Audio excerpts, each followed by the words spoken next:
بسم الله الرحمن الرحيم.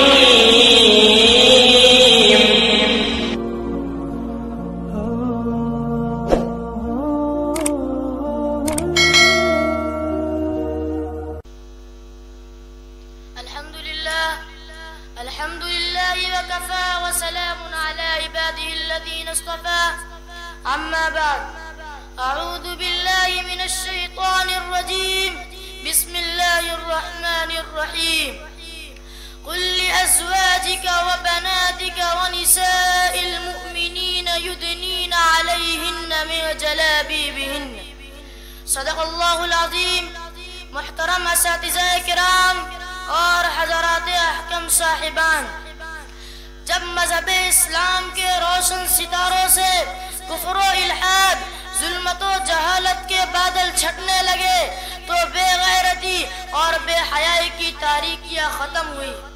قرآن کریم کے عدل و انصاف سے باطل کے لہراتے جھنڈے گر پڑے. مظلوموں بے کسوں کو مساوات اور برابری کا درجہ ملا، خاص طور سے ان عورتوں کو جو ظلم و ستم کی چکی میں پس رہی تھی. مصائب و آلام کے پہاڑ ان پر توڑے جا رہے تھے. اسلام نے ان کو ذلت و پستی کے غار سے نکال کر بلندی پر پہنچا دیا اور ظہور اسلام سے لے کر صدیوں تک مسلمان عورتوں کی بڑائی کے گیت گائے جاتے رہے.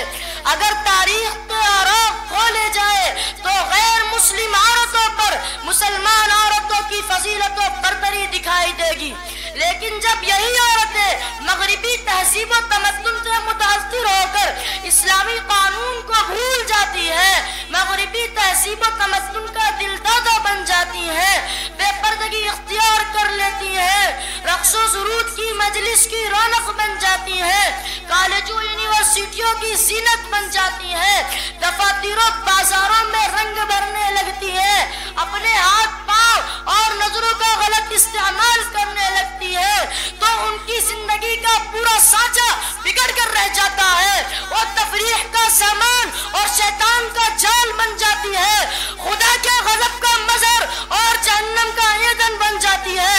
غرض یہ کہ آج ہماری ماں و بہنوں کی حالت قابل افسوس اور لائق ملامت ہو چکی ہے. میری ماں اور بہنوں، جب تک تم توحید پر قائم رہو گی، جب تک تم دین پر رہو گی، جب تک تم پردہ میں رہو گی، جب تک تم پاک دامن رہو گی، جب تک تم وَيُدْنِينَ عَلَيْهِنَّ مِنْ جَلَابِيبِهِنَّ کی عملی تفسیر بنی رہو گی، اور يَغْضُضْنَ مِنْ أَبْصَارِهِنَّ وَيَحْفَظْنَ فُرُوجَهُنَّ کو حرزجہ بنا لے گی. اور اِذَا خَرَجَتِ الْمَرْأَةُ اسْتَشْرَفَهَا الشَّيْطَانُ کے تقاضے پر عمل کرنے لگے گی تو صرف تمہارے ہی مقدر کا ستارہ افق پر نہیں چمکے گا، بلکہ تمہاری گود سے ایسے ایسے لال پیدا ہوں گے کہ زمین تو زمین، آسمان کو بھی فخر حاصل ہوگا. تمہاری گود سے جو بھی لال پیدا ہوگا وہ پوری دنیا میں توحید کا ڈنکا بجائے گا، سخاوت کی دھوم مچائے گا، شجاعت و بہادری کا سکہ جمائے گا، تیروں کی بوچھاروں اور تلواروں کی چھاؤں میں بھی نماز قضا نہیں کرے گا.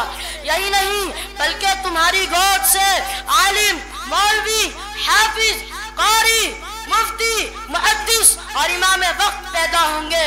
اے بنت اسلام، تو اپنے مقام و مرتبہ کو دیکھ، تو حسن کا پیکر ہے، تو تہذیب و تمدن میں انقلاب برپا کر سکتی ہے، تو رحمت ہے، تو اپنے وجود ہستی کو مٹا سکتی ہے، تو گھر کی زینت ہے، تیرے لیے بازاروں میں گھومنا زیبا نہیں ہے، تو تصویر ہے فاطمہ الزہرا کی، تو بیٹی ہے اما عائشہ صدیقہ کی، تو عکس ہے خدیجہ کا، تو آئینہ ہے ام کلثوم کا.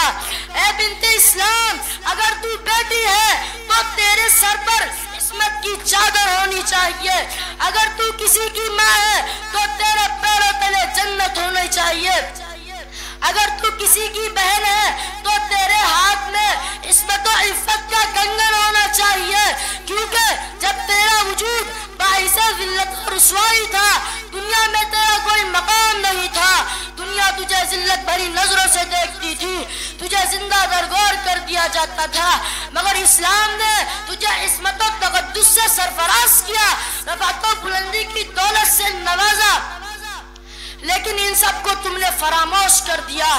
اسی لیے اے مسلم خواتین، آج ضرورت ہے معاشرے کی اصلاح کی، آج ضرورت ہے سلطان صلاح الدین ایوبی کی، آج